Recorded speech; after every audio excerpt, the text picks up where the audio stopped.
Before we get into today's video, I just wanted to take a moment to talk about our sponsor, Dave.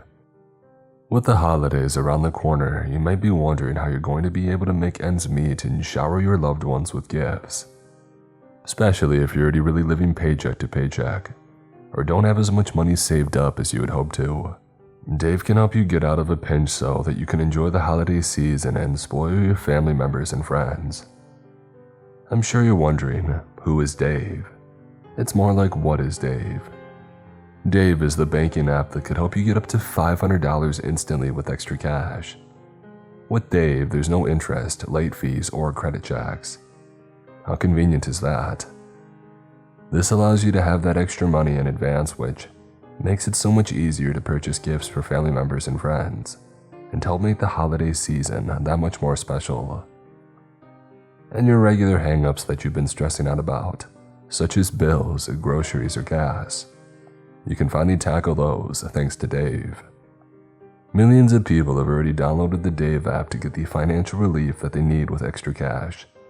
So if you're in a pinch and need some extra help, download Dave and think of it as a helping hand from future you. Download the Dave app from the App Store right now or go to dave.com. Sign up for an extra cash account and get up to $500 instantly. For terms and conditions, go to dave.com/illegal. Instant transfer fees apply. Banking provided by Evolve Bank and Trust. Member FDIC. I used to be a cop. I drank, I smoked, and I lived off junk food. Exercise was a dirty word. I was stressed 24/7 and I barely slept. Something had to give. And it did. I lost it with a suspect in an interview room at the station. They ended up in ER.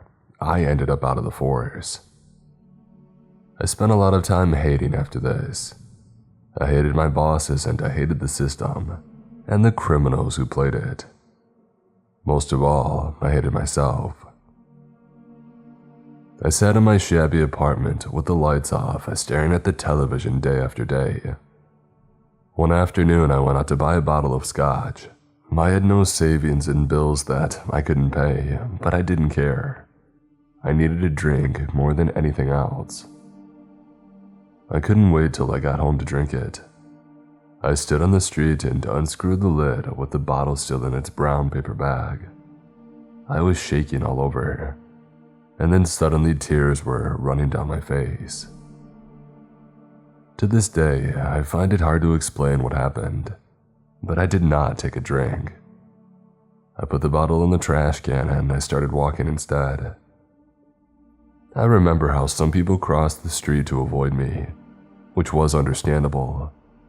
I hadn't washed or changed my clothes for weeks and I was still crying. Eventually, I found myself in a small park. I sat on a bench and I took a deep breath. Dusk was close and the winter sky was streaked with red. It was beautiful and it inspired me to make a decision. I was going to get my act in gear. I went home and had a long shower and then put on the nearest thing that I had to clean clothes in.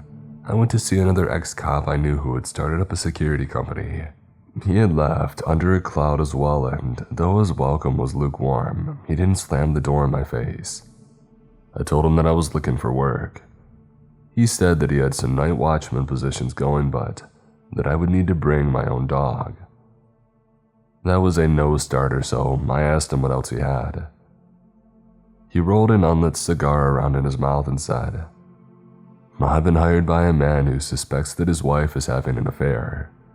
He's got no money of his own, but she's an heiress. Got millions heading her way. The prenup that they both signed states that he's entitled to nothing if the marriage ends. But my client believes that there's chinks in the legal armor that can be exposed if he has the right evidence to take to the divorce court." I wasn't happy at the prospect, but I needed to start somewhere to get myself back on my feet. If that place was the gutter, then so be it. I told him that I would get him the evidence. We agreed to a fee that would be paid cash in hand when the job was finished, and then we shook on it in the way old-fashioned men do.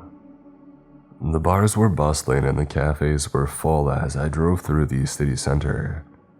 People moved in waves along the sidewalks, on the way to see a movie or a show or do some late-night shopping. A motorbike sped past me carrying deliveries of pizzas, and just ahead of me a police siren flashed. A driver was being questioned next to his vehicle. He was red-faced and he was starting to shout at the officers. Bad move, I thought, as these scenes continued to play out behind me. At the next light, I turned left and headed down a quieter street. I drove past artisan bakers and small art galleries that were now closed for the night. At the end of the street, there was a gently lit restaurant that would have been easy to miss had I not been looking out for it. The husband had passed on the address. He had found a receipt from the place when going through his wife's purse, apparently. As I parked up and climbed out of my car, I figured that this marriage was ready to be taken off life support and wheeled down to the morgue. I was just going to help it on its way. I paused outside the restaurant window and pretended to be checking my phone. The fashionable, beautiful people inside did not know the only people who messaged me were credit card companies, with reminders that I was late on my monthly payment. As subtly as I could, I took a series of pictures and then carried on my way. The husband had also provided a photograph of his straying wife, and after finding a quiet spot, I checked to see if I had captured her in one of my shots. And sure enough, there she was. She was in her early 30s with short brown hair and wore a black dress that suited her perfectly. The man that she was with was a little bit older and was wearing what looked like a tailored suit. They looked relaxed and happy as they sipped wine and chatted. The moment that I had captured on my phone did not look like two people who had anything to hide. Even to my jaded eyes, they looked like they were simply enjoying life. I leaned against the wall and I waited. An hour later, they emerged and I followed them, once more pretending to be engrossed in something on the screen of my phone. They weren't touching, but they were connected. It was the way that they looked at each other and laughed together. And then he pressed the alarm for a car. Its lights showed and he opened the door, but she stopped him, placed a hand on his shoulder, and then kissed him. I decided that I had seen and recorded enough. I left them embracing and I walked away. Even though I had got what I came for, sneaking around and spying on people for a few bucks had left me feeling like garbage. After forwarding on the footage, I set off back to the office of the security company to collect my fee. It was close to midnight, but the ex-cop was still at his desk, still rolling that unlit cigar around in his mouth. He gave me a guarded smile when he saw me and handed over my payment. The client is happy, he told me. He's waking his lawyer up as we speak, and I have another job for you. Great, I said, trying to show an enthusiasm that I did not feel. I have a client whose property has vermin in it, he continued. My spirits sank even lower. What am I now, an exterminator? I asked. Yeah, kind of, he replied. These vermin walk on two legs and are not paying rent. They've changed the locks and are refusing to leave. You're to get them out using any means necessary. We shook on the fee and I set off on what felt like an even lousier assignment. The property that I pulled up outside 30 minutes later was an old townhouse that had seen better days.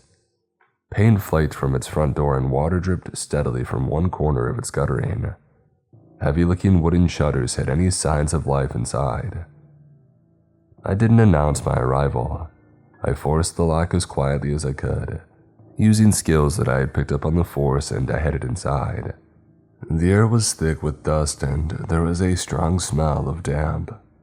Wallpaper hung off in strips and there were dark specks of mold everywhere that I looked.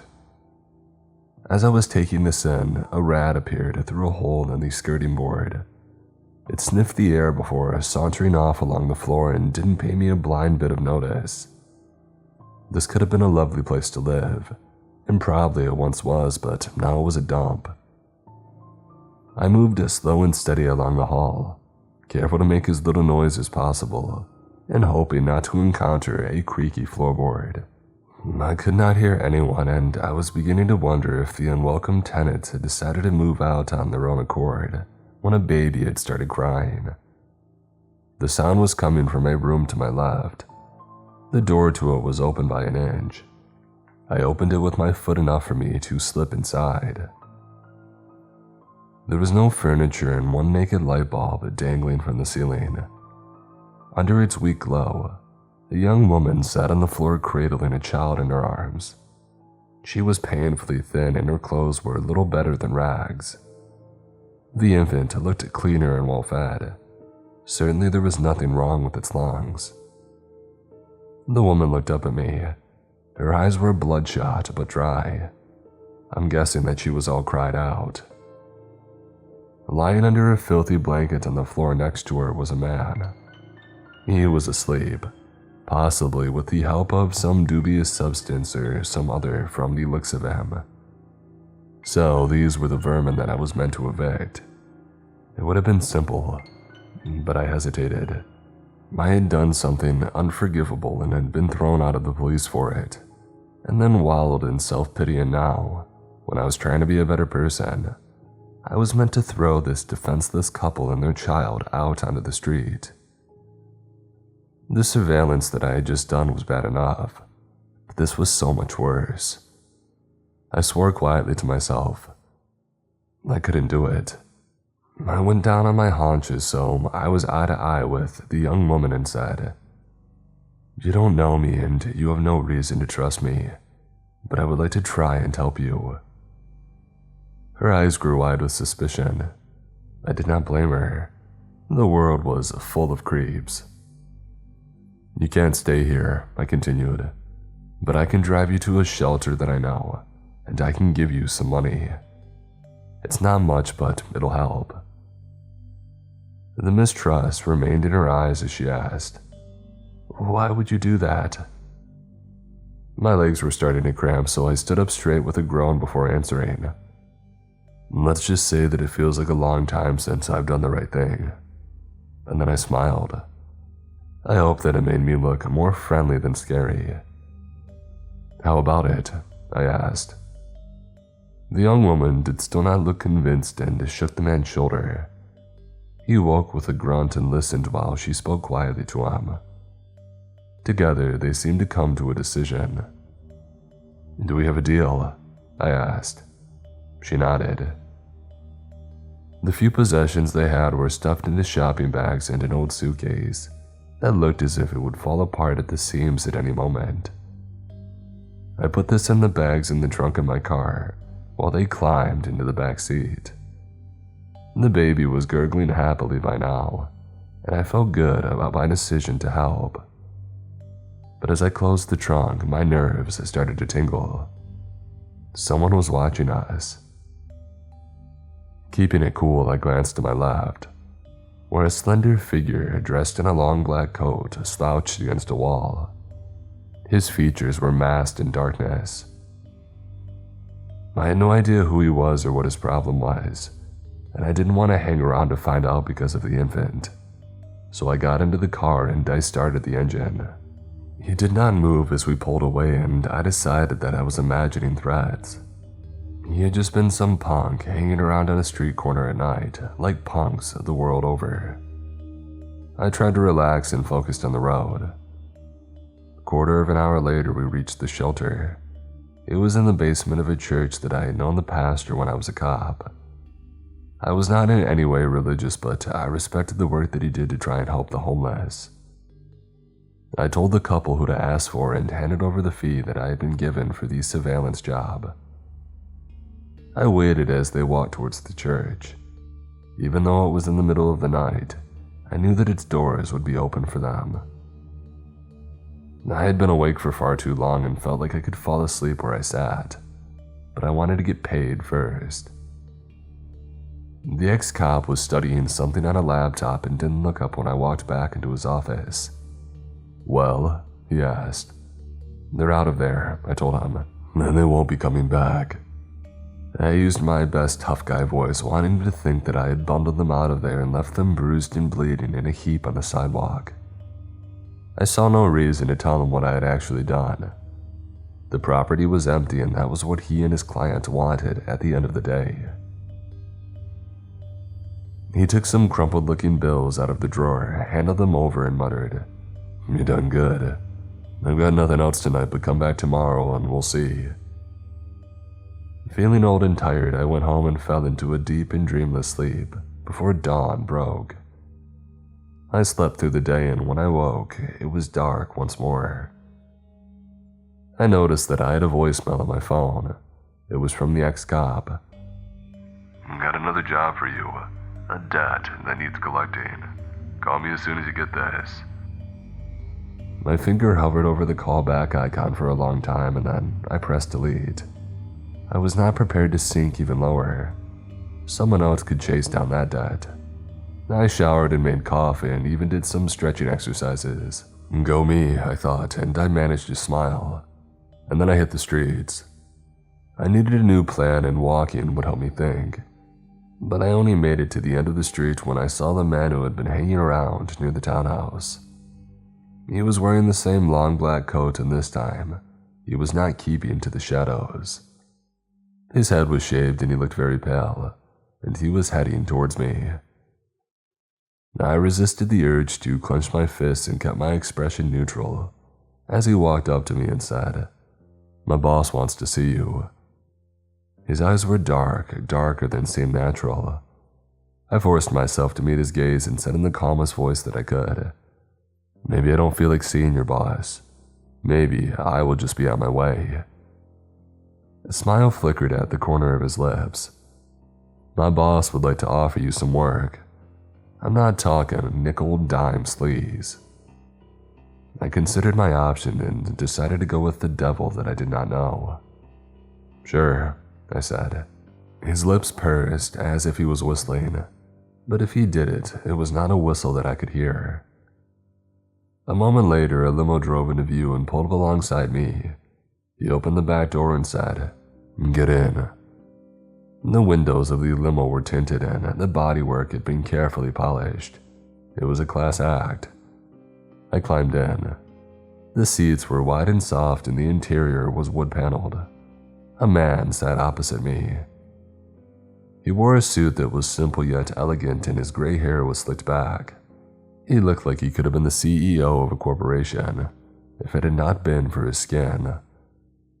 Like the man in the long black coat, he was pale. So much so that I could make out his veins beneath. And he was observing me through eyes that were equally as dark. "You came to my attention last night when you went to the townhouse," he said in a quiet and measured voice. "My man was there watching the property. He contacted me and told him to follow you." I shrugged, pretending hearing this had not disturbed me, and asked as nonchalantly as I could, "Why the watcher, and why am I of interest? I'm no one." "Not now, but you certainly used to be someone," he said. "A little time on the internet told me that you used to be a guardian of the law, until you went off the rails." My temper flared at this. Who did he think he was, prying into my life? "That's old news," I snapped and reached for the door handle. He held up his hands in an apologetic gesture. "I meant no offense," he said. "Please, let me answer your questions." The house was being watched because the people staying there illegally know my daughter. And you are of interest because my daughter is missing. And I need someone with the experience and expertise to find her.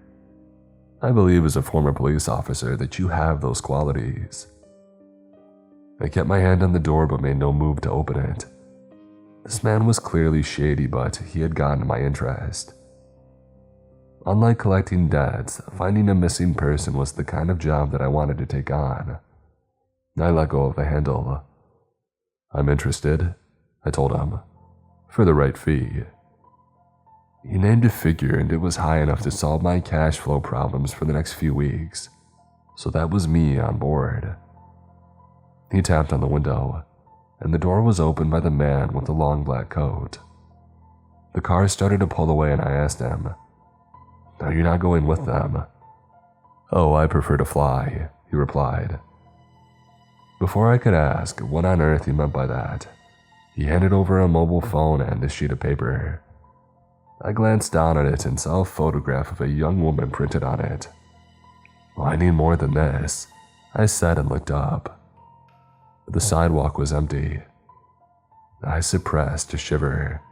There was something seriously strange about the people that I was now working for, but I decided not to worry about it. I had work to do. Work that I wanted to do. And work maybe that would make me feel a little bit of pride in myself. Go me, I said to myself. I checked the phone. It was not password locked and there was only one number in the address book, presumably my new client's. I put the phone in my overcoat pocket and then set off back to the shelter at the church, where I planned to question the young couple with the child. I didn't know what the relationship was with the woman that I was working for, but they were the only lead that I had. It was past 1 a.m. when I parked up outside the church. There was a small queue in front of a wooden table set up in the grounds of the church. Soup was being ladled out from a couple of urns by the pastor. He saw me and smiled. "Hello, officer. It's been a while." I grinned back, though I felt uncomfortable as I told him. "I'm not a cop anymore. I messed up and got thrown off the force," a fact that continued to sting. His smile did not waver as he replied, "Well, I'm sorry to hear that. I hope that you're doing okay." "Getting by," I answered. "I'm wondering if you can help me. I dropped off a couple here last night. They had a baby with them. I wanted to speak to them if that's okay with you." "It would be," he told me, "but I'm afraid that they're not here anymore. They left at first light. I told them that they were very welcome to come back and spend the night, but there's been no sign of them."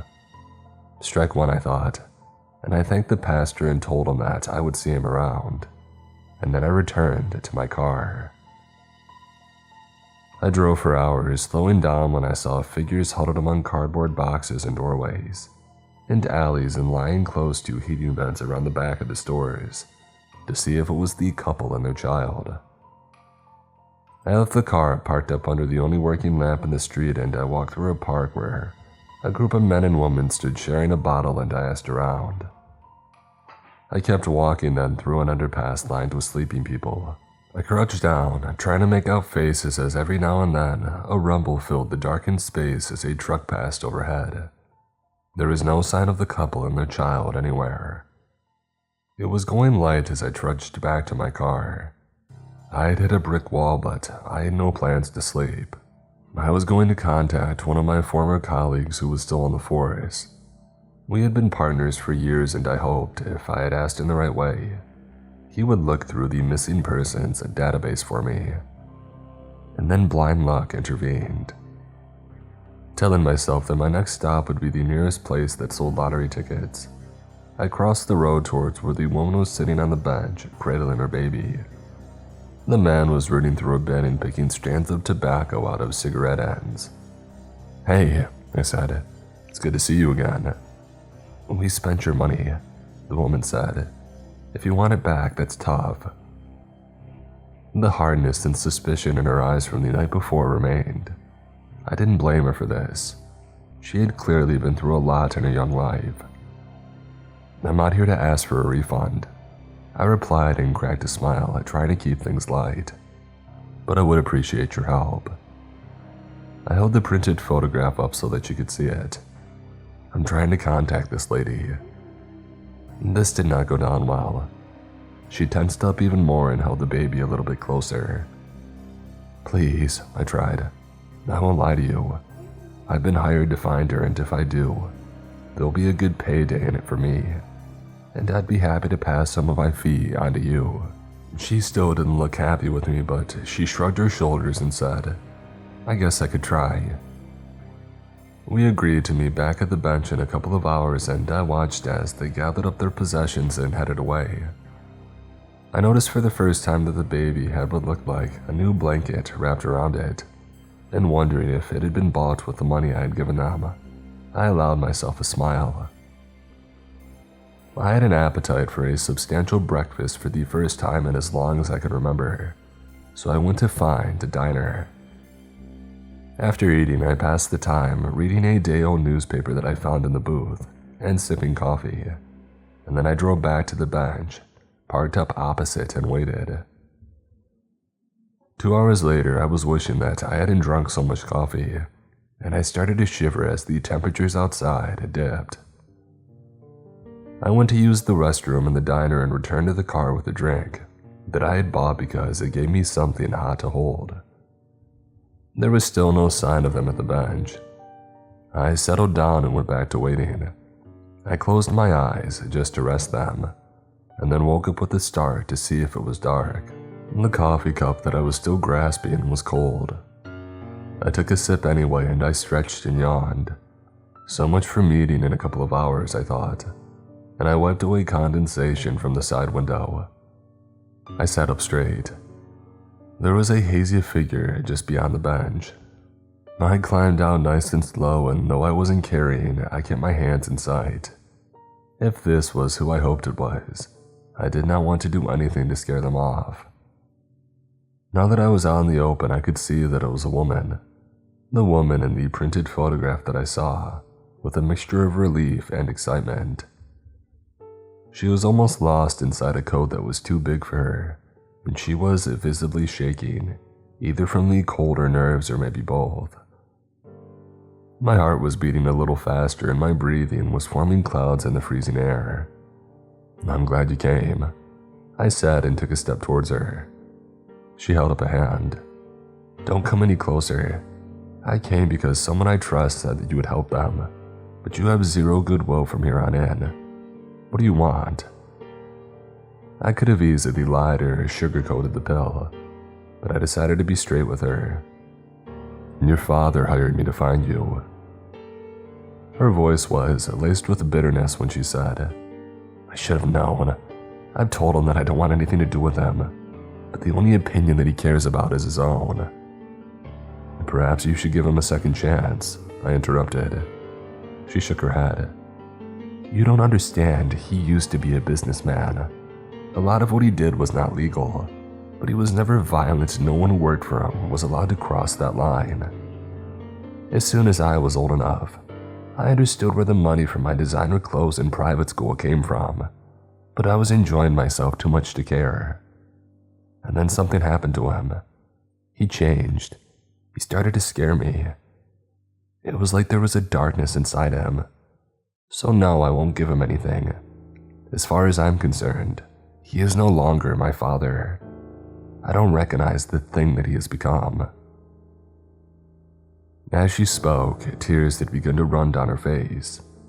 I believed her and I had a choice to make. First, I needed to know something else. "How old are you?" I asked. 25, she replied. I batted that back to her. "How old are you really?"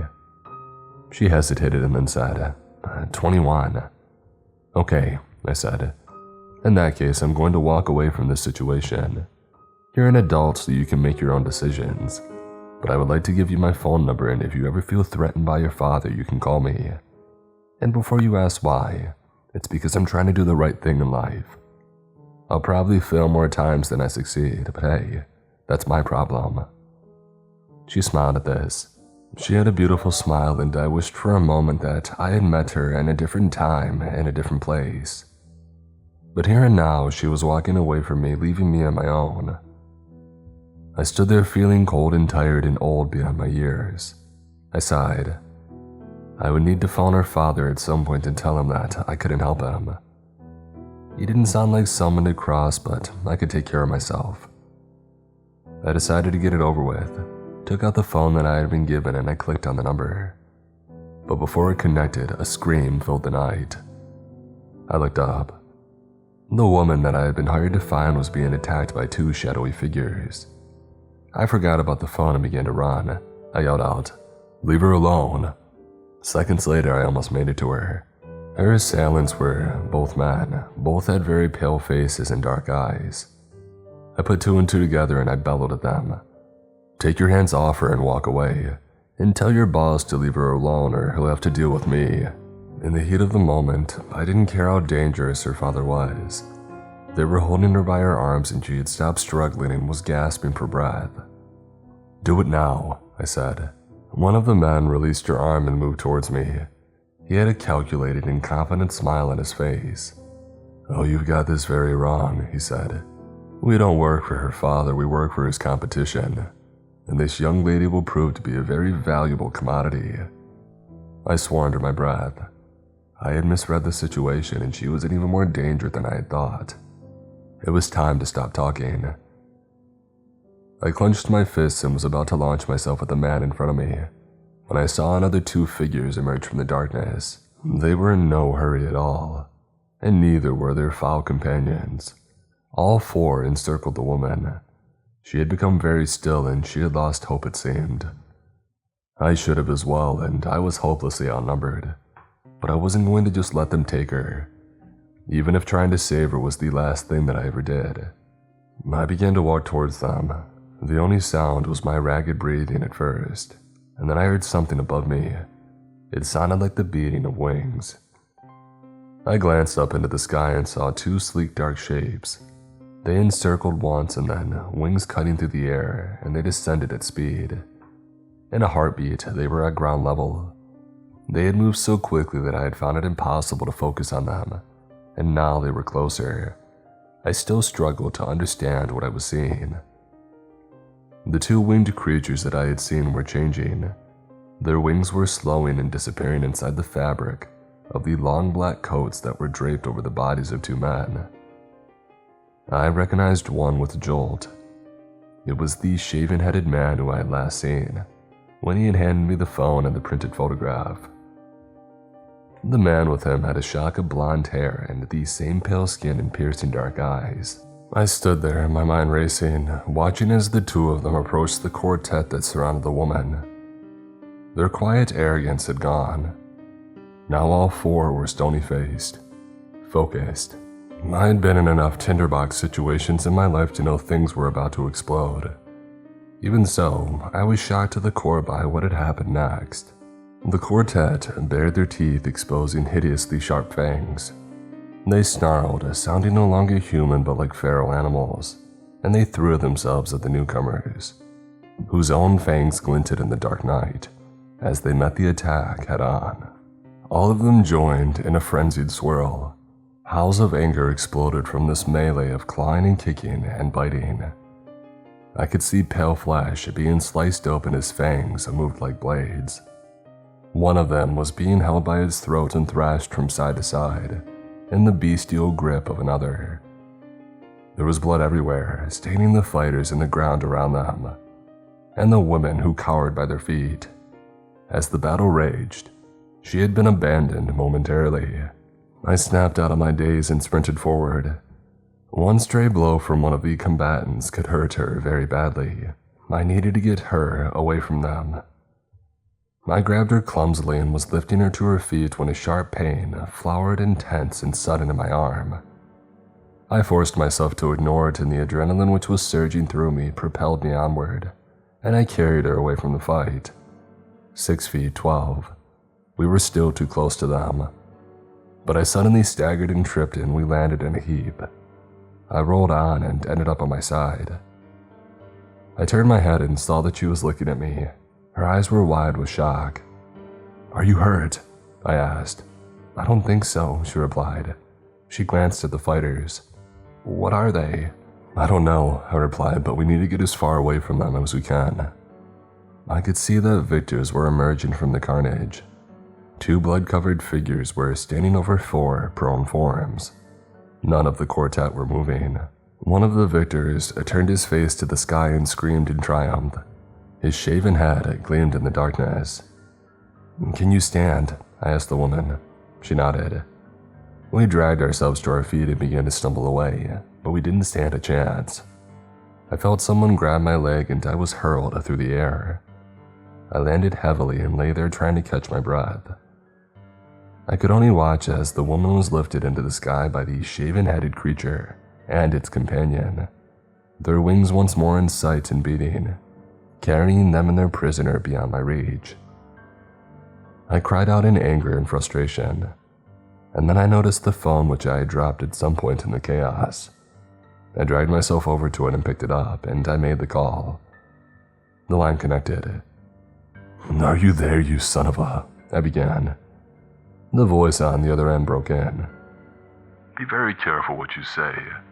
I gave you a job to do and you ended up putting my daughter in danger. If it hadn't been for your pathetic shouting and the tracker and the phone we gave you, my enemies would have her in their clutches now." It was my turn to cut in. "She wants nothing to do with you. You need to let her live her own life." "You do not tell me what to do," he bellowed. "You are nothing, you human." He said this last word with utter scorn, as if being a human made me the lowest of the low. "What are you?" I asked. "What are your men? If you're not human, what kind of monster are you?" He was silent for a moment, and when he spoke again, his voice was assured. "We are beings that have been freed from the constraints of mortality, beings of the night and the true masters of this world. We are vampire." And with this, the line went dead. My head was spinning, and I began to shake all over as shock kicked in. I sat up and started to get slowly to my feet, and as I did so, the pain that I had felt earlier came back with a vengeance. The adrenaline that had sustained me earlier was spent now, and I was left clutching my arm, biting my lip and close to sobbing. It was agony. I took a series of deep breaths to try and calm myself, and then took off my overcoat and rolled my shirt sleeve up to see to where I was hurt. A cold wave of horror rushed through me. There were 2 deep wounds in my skin. I had been bitten. It had happened while I was getting the woman away from the fight. I cursed. This nightmare situation had gotten a whole lot worse. I needed to get to the ER now before I could even think about trying to help anyone else. I started to head back to the car. I was very unsteady and nauseous. By the time that I reached my car, I was fumbling in my pockets for the keys. I felt like I was burning up as well. Sweat was dripping in my eyes. There was no way that I could drive, so I crawled into the back seat and curled up under my overcoat, and then I passed out. A dreamless darkness swirled around me. I remember at one point coming around, and I could see pale winter sunlight through the car window, and suddenly my hand was stinging. I pulled my hand under my overcoat and winced in pain. It felt like I was burned. Huddled under my overcoat, I closed my eyes and drifted back into unconsciousness. I had lost another day by the time that I rose. My fever seemed to have passed off, and my stomach was cramping with hunger. Feeling like I had done 12 rounds being pounded by a heavyweight, I dragged myself from the car and stood there, amazed. The night took my breath away. The stars in the sky were empty points of light. It was the darkness that was beautiful that glistened. It was full of movement as well. I realized that it was insects darting through the air, and I could hear the hum of their minuscule wings. Without thinking what I was doing, my arm shot out with lightning speed, and I grabbed one of the bugs and put it into my mouth. I felt it brushing against my tongue, and then I swallowed it. Repulsion flooded me as I realized what I had done. What was wrong with me? I staggered forward. The bench where I had seen the woman cradling her baby had not caught my attention before. Why should it when it was just made of dull wooden slats? But now I was transfixed by it.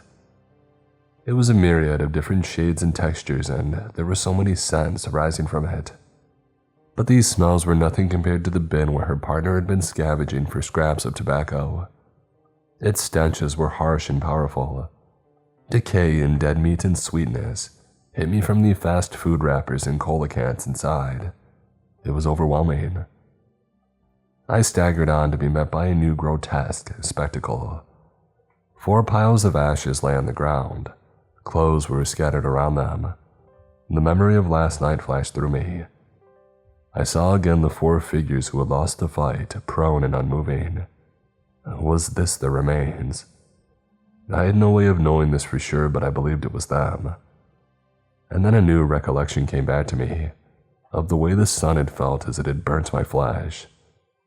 Had they been consumed in flames when the light of dawn came? Instinct told me yes. Good riddance, I thought grimly, and then I stepped over them. I had only made it a few steps when a fresh stomach cramp gripped me. I was ravenous, and I needed to feed so badly that I began to weep. The diner where I had a long and lazy breakfast was the nearest place that I knew, and I ran in its direction. The light from its flickering sign was hazy, but the building itself was framed in crystal clear darkness. There were a handful of customers inside the diner, and a tired-looking waitress moving from one to the other. As I watched her pour a refill, desire burnt inside me. I could sense the blood flowing through her veins. It was this that I needed to sate my hunger. This, every fiber of me was screaming to take from her. But to do that, I would have to hurt an innocent person. And in the frenzy of my bloodlust, how far would I go? Would I kill her? Somehow I forced myself to walk away. I had become a monster, but a part of the person that I had been still remained. Though the night rained, there were still people out on the streets. Drunks still weaved their way home after the bars had closed in. The homeless slept in their doorways and alleys. A police car passed by. Once, I was one of those men in uniform. Now I kept to the darkness until they were out of sight. I wasn't frightened of them. I was frightened of what I might do to them. Fighting down the urge to attack and feed on those that I saw, I hurried on through the darkness. An idea had come to me, a way to salve my revolting hunger. When I had been a cop, I had run an informer who hung out in an illegal drinking den. He was a total lowlife who had helped me take much worse scum off the streets, and he liked to brag that he could get a hold of anything for a price. I waited out of sight by the entrance to the den until I saw him emerge. He had the same old arrogant sneer on his face. He thought that he was a big man and so cool. I stepped into view. The sneer left his face. "Remember me?" I said. "Yeah, man, you were a cop, but I heard you got kicked into touch," he replied after a nervous pause. "Yeah, that's right," I told him. "And I'm not looking for information now. You're going to provide something else for me. I'll pay you if you're quick enough." A little of his old arrogance flared into sight at this. I guess he didn't like my terms. Half now, half on delivery of the goods. That's how it works, man. I moved closer to him. "You are going to bring me blood and be grateful that I don't take it straight from your neck." I snarled and bared my teeth. That ended the negotiation.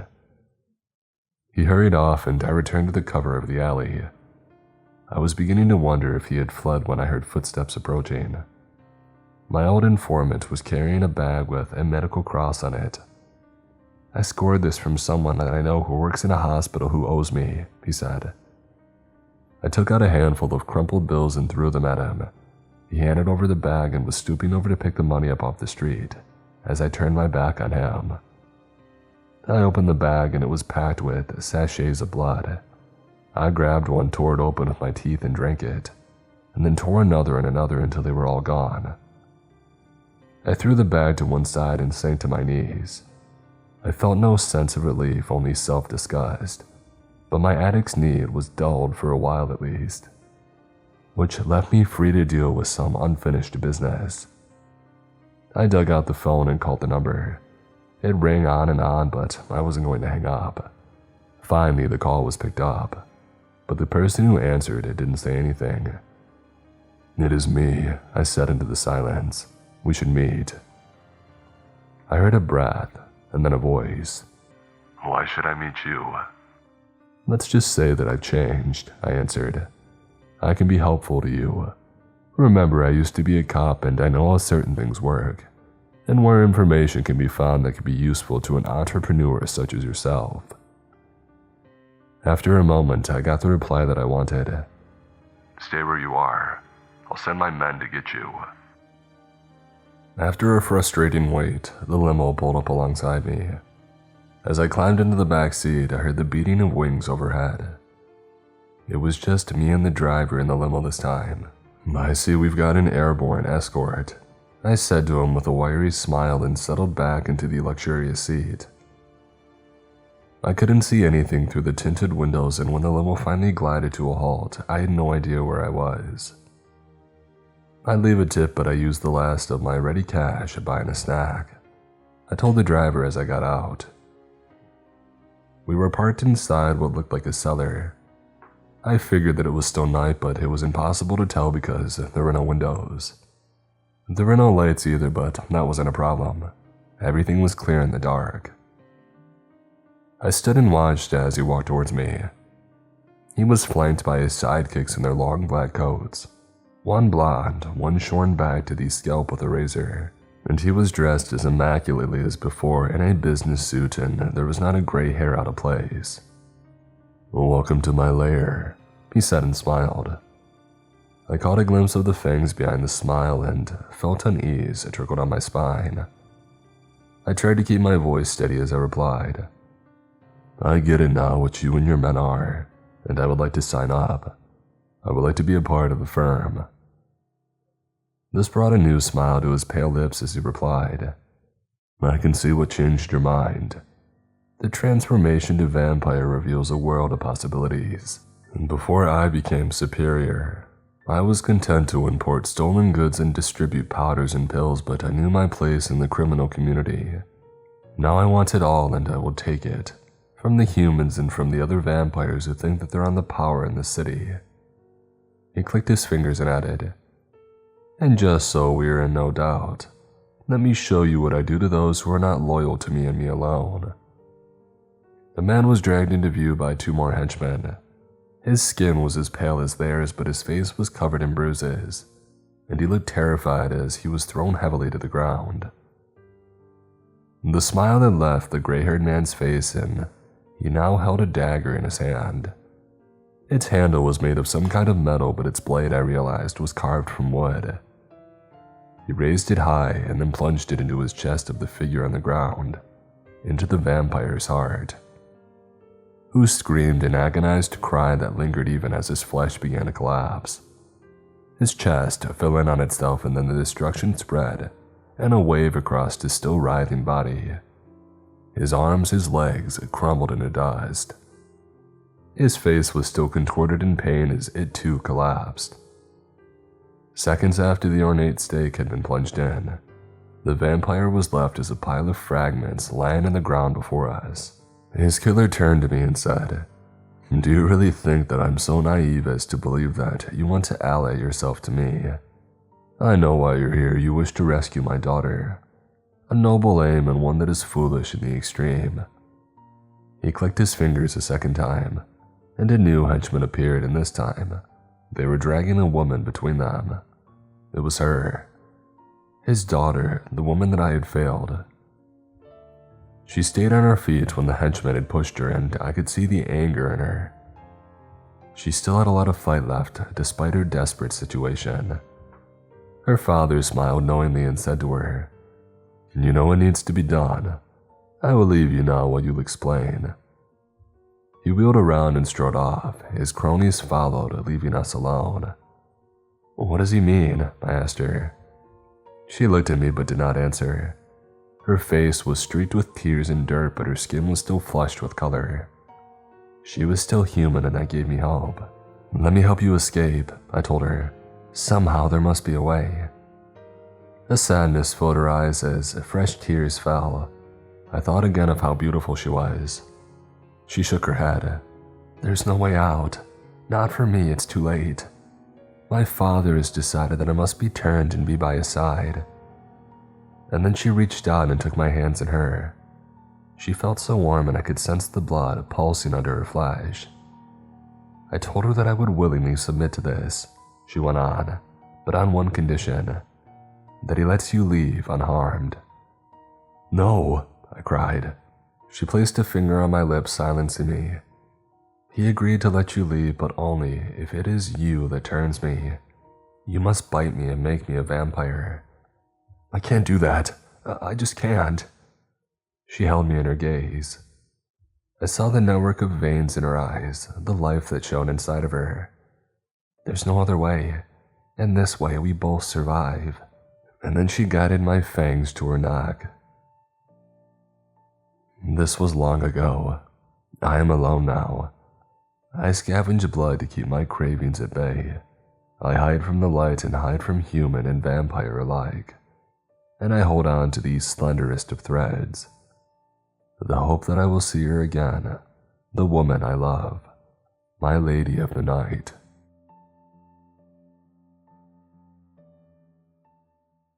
I hope that you guys enjoyed today's video. I just wanted to take a moment before I let you guys go to talk about our other sponsor, Sunday Scaries. Life is scary when you quit your job and literally nobody noticed. Life is scary when you wink at your crush as you pass by her desk only to realize that you have toilet paper stuck to your heel. Life is even scary when it's your first date and you really need to fart. Now we all deal with Sunday Scaries, right? That oh crap, stressful, nervous, can't sleep, dread feelings that hit you on Sunday evenings when you think about work or school the next day, or life in general. Unfortunately, you can feel that same pit in your stomach any day of the week. Sunday Scaries CBD gummies were made to defeat the crap life throws at us. These are the perfect CBD gummies for professionals on the grind, supermoms, students, party animals, regretful drunk texters, and everything in between. Now me personally, I don't relax very well. I've never been someone who can just sit down and chill out. I always feel like I need to be doing something, whether that is work-wise or at home. It's just hard to shut off my brain and chill. While that can be positive in some ways, it also makes me overthink and stress myself out. Sunday Scaries are vitamin-boosted CBD gummies that actually work and they chill me out fast. Look, we all have the right to live scare-free. So whether you need to take the edge off, calm your racing mind, or sleep better, or just chill, take 2 CBD gummies every day to keep the scaries away. Let me save you with my 25% discount. Visit sundayscaries.com and use my promo code Mr. Creeps for your discount. That's sundayscaries.com, promo code Mr. Creeps for 25% off.